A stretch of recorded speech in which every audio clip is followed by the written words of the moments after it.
I already showed you a couple different smartwatch options, even some with headphones built inside of them, and even the most budget-friendly one with basic functionality from Wyze. But today, let's check out something that's a little bit more durable. We will be taking a look at the Delta from Alpha Gear.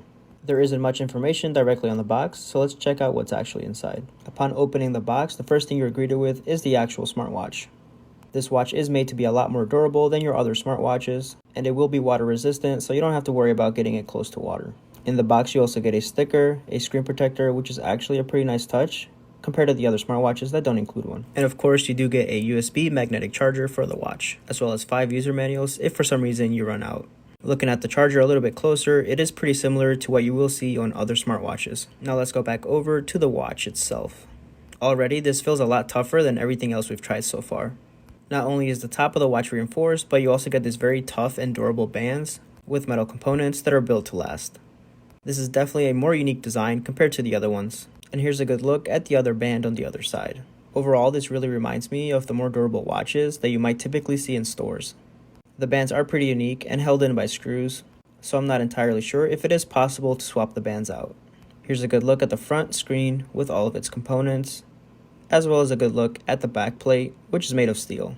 If you do get this watch, make sure to remove the plastic so that it doesn't interfere with the heart rate monitor and blood oxygen meter that's on the back side.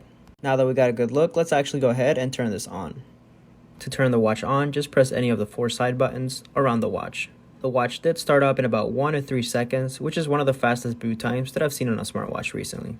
If you swipe over to the right, you will be able to track your activity levels for the day, check your heart rate, as well as track your sleep for that night. And if you need to see your history, it will be saved on the watch as well as your app. If you swipe over to the left, you will get access to all the functionalities that are on this watch.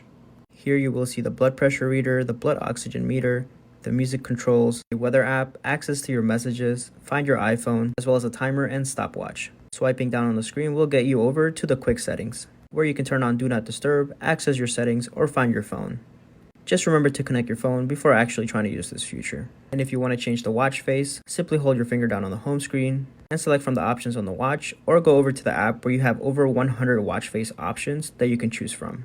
Connecting to the app also gives you access to every other setting that's on your watch. One thing I was looking forward to on this watch is actually the music controls. This is the only watch that I've seen so far that actually has music controls that work. While this is running a very similar software to the other watches we've seen so far, this is the only one that lets you control your music directly from your watch.